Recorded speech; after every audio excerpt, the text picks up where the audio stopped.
Hey y'all, it's Callie and welcome back to my channel. Today I'm doing a really exciting video. I'm going to be kind of doing a sit-down discussion and review of Harry Potter and the Sorcerer's Stone by J.K. Rowling. I am sure you have probably heard this if you've watched any of my other videos. I listened to this either on audiobook on road trips, or my mom would read it out loud to me and my little brother in late elementary school, so I've never actually physically picked up this series and read it. So this was my first time technically reading it, and I've only watched the movies since we listened to the books as a family. So this was really exciting for me. I finished it in one day. I just had the best time reading it. I've got some notes here of some things that I noticed and thought, and overall I gave this a 5 out of 5 stars. I absolutely loved it. It was just so magical, which makes sense, but it was just so different yet similar to the movies, and I really enjoyed seeing the differences. That's one thing I really like, is when there's a movie adaptation of a book, I like to compare and contrast the movie and the book and see how they're different, how they're the same. There were often times when I would see the movie scenes playing out in my head, especially closer to the end when they kind of stuck to it a little bit more, especially a lot of things Dumbledore said. It seemed to be, I could just imagine him saying it because he says it in the movies. But the first thing I noticed was that Vernon Dursley, at least in this book, seemed nicer than in the movies. In the movies he's very harsh, very rude, and in these he's mean, but he's not that mean. So the example I had was on page 9 is when I noticed it. But overall he just seemed, he also had more parts to this, so he was shown a little bit more, so you didn't just see the things he was doing to Harry and the things he was making Harry do. It was also his everyday life at work and some more interactions between him and Petunia. And so you just saw a little bit more of him, and he wasn't always the meanest. So I just thought that was really interesting. I'm sure we will see that develop into becoming meaner in the next books, but I'm not sure. And then on the other side of the coin, McGonagall, especially in the beginning, she just seems kind of really tough and mean and snippy and sharp. And in the movies they portray her as more of a grandmother figure, where she's nice and sweet, but she does enforce the rules, so she's not gonna let you do anything, obviously, but she still enforces the rules, and you could definitely see that in this. But she was also just overall a little bit harsher, and she was portrayed a little bit meaner. I didn't mind it. I thought it was really cool seeing another side to one character and how different people interpret it. It was just really cool to see. Another character difference I noticed was that Dumbledore actually seems a little bit I said softer, because he sheds tears when they have to leave Harry, and he just seems a lot sweeter. He's not necessarily mean, but he's just kind of detached in the movies, and in this he's a lot more connected, I feel. He's still detached, but the moments he is there, they're really emotional, sweet moments. And so I feel like the movies don't show that. They just show him as this big, fancy dude, and so you see a lot more of the softer, sweeter side of Dumbledore in this one. And oh my gosh, on page 14 I think, it was Hagrid was bringing Harry, and he got the motorcycle from Sirius. I didn't know that, or at least I didn't remember that. That's just so cute. That just means a lot, because Sirius couldn't take care of him, and so he sent him aw, it was so cute to me. I just loved that. I noticed a lot of things about Hagrid. I really liked Hagrid. In the movies, he's kind of more of a minor character, but in this, he plays a bigger role, definitely, and when he does, he's just so sweet, and he just cares so much for everyone, and it sometimes isn't always the best thing to do, but he tries his hardest, and it's just so sweet, and he's such a sweet cinnamon roll, and I just really enjoyed seeing more of Hagrid and just his more emotional sweet side. It was just so fun to see, and it was really cool seeing Harry having dreams about Voldemort and Hagrid as like an 11-year-old. It was just like, whoa, because that's something you don't get to see in the movies, and it's just a really cool extra aspect. The other thing is Hagrid knits. What? Why did we not get that at least once in the movies? Like, you could have just, like, they could be going to Hagrid's house and he could just be sitting there knitting, and that would work it in. Like, I was a little salty that they didn't add that in because that's so wholesome. Also, page 77 can go in the trash can because there was Hufflepuff hate. I'm a Hufflepuff, so I was so mad.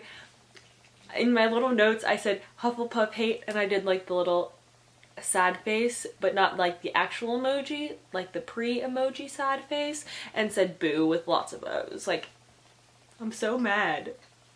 Hufflepuff hate is never okay. Page 97 melted my heart because that's when Ginny's like, oh my gosh, Harry Potter, I really want to meet him, and I was like,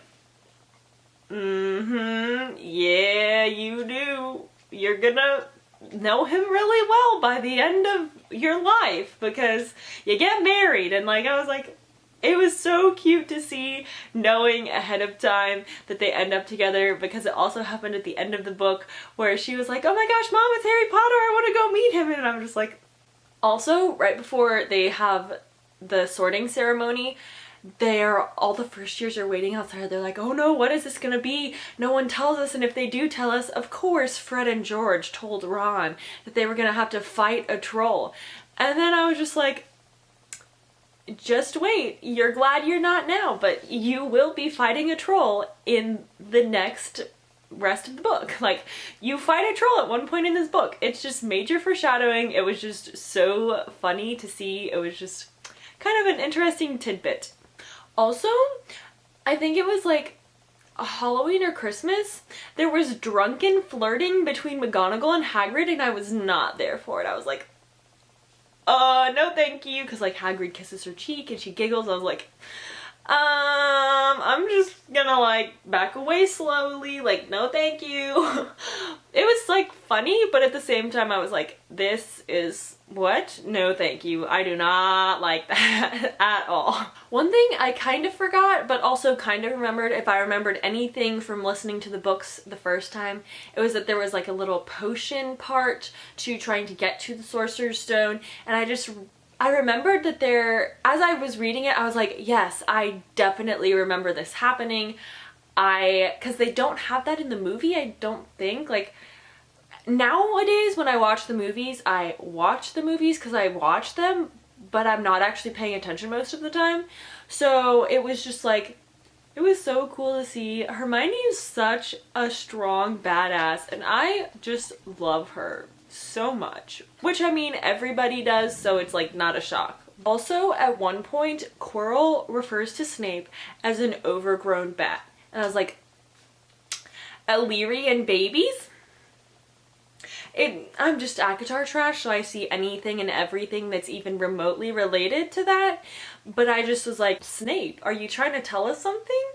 I also, when it was like, with nostrils like a snake, when it was talking about Voldemort, I was like, dun dun dun, what an icon. Like, from book one, he's a snake, and it's just so cool to see how one statement in this book is such an iconic vision now. Like, if someone looks like a snake, they look like Voldemort. Like, people know that now, so it's just so cool to see the basis of that. One of the things I was not expecting at all was how funny this was. There were so many just funny moments and jokes, and one of the funniest things was when Molly Weasley told Fred and George to not blow up the bathrooms, like not blow up a toilet.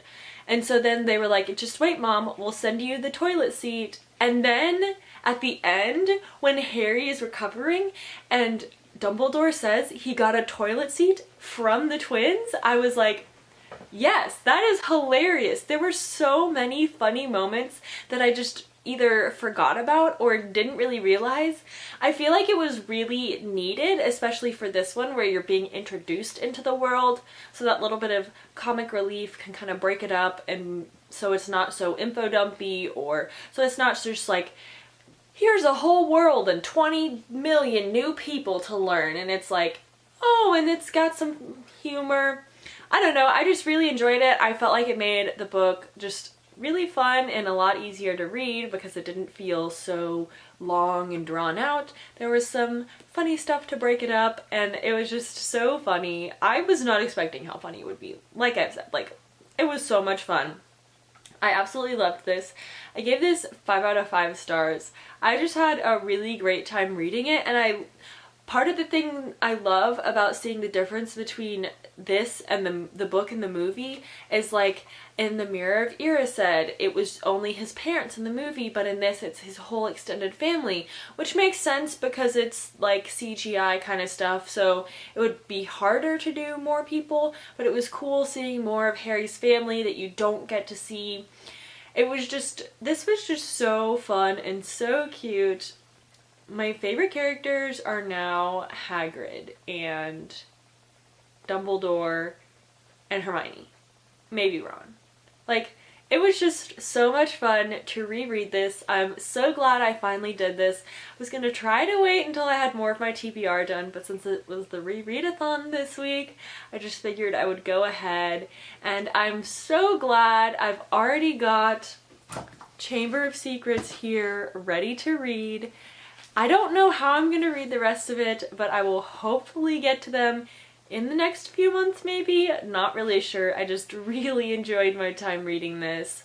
It's just, I get why everybody loves it. At first I was a little hesitant because I was like, I know this story. Like, why, how is it so different? But I am loving this so much. I can't wait to get to Chamber of Secrets. I hope you guys have enjoyed this video. Comment down below who your favorite character is, because I definitely want to know. I'm only basing it off of, like, my reading so far, so I'm only basing it off of Sorcerer's Stone personally right now. So you can do whatever you want, but I'm basing it off of the books, what I remember. So I'm only doing this one right now for my favorite characters. So just let me know down below which one is your favorite. I will have my Goodreads, which I typed out a whole review on my thoughts, so if you want some more thoughts, I think it's pretty much the same idea.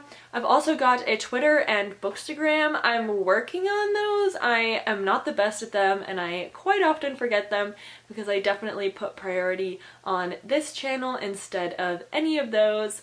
But I hope to see you in my next video. Bye!